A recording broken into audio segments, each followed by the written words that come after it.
నారాయణఖేడ్లో సత్యవాక్య పరిచర్య జరిగిస్తున్న రవితేజ పాషం గారిని బట్టి దేవునికి మహిమ కలుగును గాక. వాళ్ళ సత్యం కోసం వాళ్ళకి ఎంత వ్యతిరేకత వచ్చిందో మన అందరికీ తెలుసు. అంత వ్యతిరేకతలో చాలా స్ట్రాంగ్గా నిలబడ్డారు, మామూలు కాదనమాట. వాళ్ళకి ఫోన్ చేసి మీరు ఎలాగున్నారు అన్న వాళ్ళని వాళ్ళే ఉల్టా బలపరిచారు. అంత గట్టి వాళ్ళు. వాళ్ళని దేవుడు ఇంకానూ బలపరిచి బలంగా వాడుకోవాలి. మెడిసిటీ రాము వాళ్ళ చెల్లి మన దగ్గరే, చెల్లి ఇక్కడే పెరిగింది, ఇక్కడే బాప్తీసం తీసుకుంది. మరి చెల్లి వాళ్ళ శేషారావు గారు వాళ్ళ హస్బెండ్ పేరు, టీచర్గా జాబ్ చేస్తూ వాళ్ళ సత్యం కోసం ఎంతో రోషంగా ఉన్నారు. వాళ్ళ పిల్లలు ఐగారు గ్రంథాలు చదువుతారు, చాలా సత్యంలో చాలా చురుగ్గా ఉన్న పిల్లలు. వాళ్ళిద్దరూ ఒక పల్లవి ఒక శరణం పాడడానికి వస్తారు. మరి సిస్టర్ కూడా రండి. సమయం ఇచ్చిన అక్కగారికి వందనాలు. నమ్మకమైన దేవుడవు నాకు దొరికావు, నమ్మదగని నన్ను నీ ప్రేమతో పిలిచావు. నమ్మకమైన దేవుడవు నాకు దొరికావు, నమ్మదగని నన్ను నీ ప్రేమతో పిలిచావు.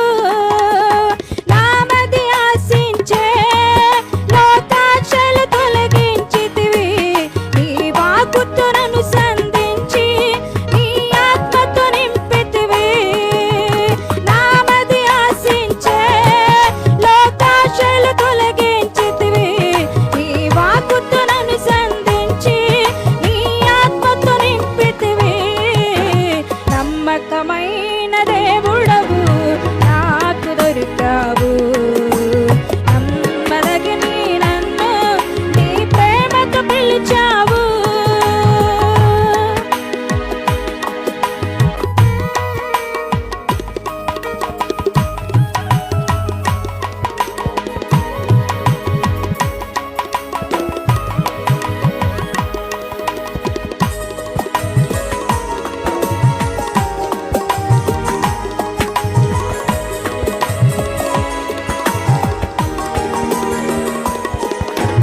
గమ్యములేని నా బ్రతుకులకు గురి అయి నిలిచితివి, ఆదున్నపు నా జీవితమును రమ్యముగా మలచితివి.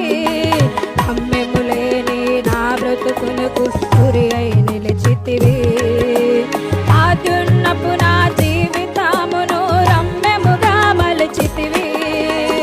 శరణము నీవే ప్రభు,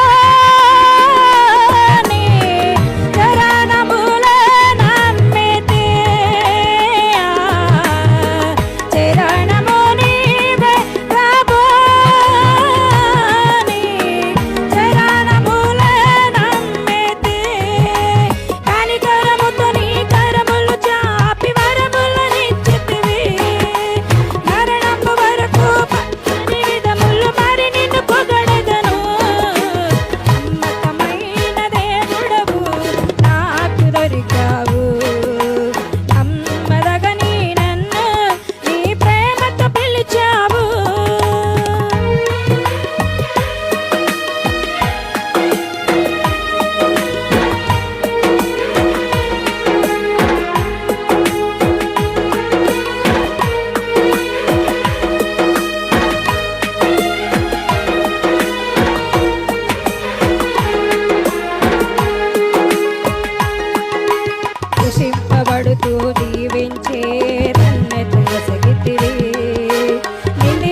చప్పట్లు కొట్టి దేవుని నామాన్ని కనపరుస్తామని. తిమోతి పత్రిక రాసినప్పుడు పౌలు అంటాడు కదా, మేము నమ్మదగని వారమైనను నువ్వు నమ్మదగినవాడు. ఎంత చక్కని పాట పాడారండి. ఆ శరణాలన్నీ చాలా బాగున్నాయి. మీరు మరొకసారి వినండి. స్పీడ్గా పాడితే కొంతమందికి అర్థమై ఉండకపోవచ్చు. నమ్మదగిన దేవుడు నాకు దొరకవు, నమ్మదగిన వారమే కానీ మమ్మల్ని పిలిచావు. దేవుని నామానికి స్తుతి కలుగును గాక. మనం చాలా విషయాల్లో నమ్మదగిన వాడం కాదండి.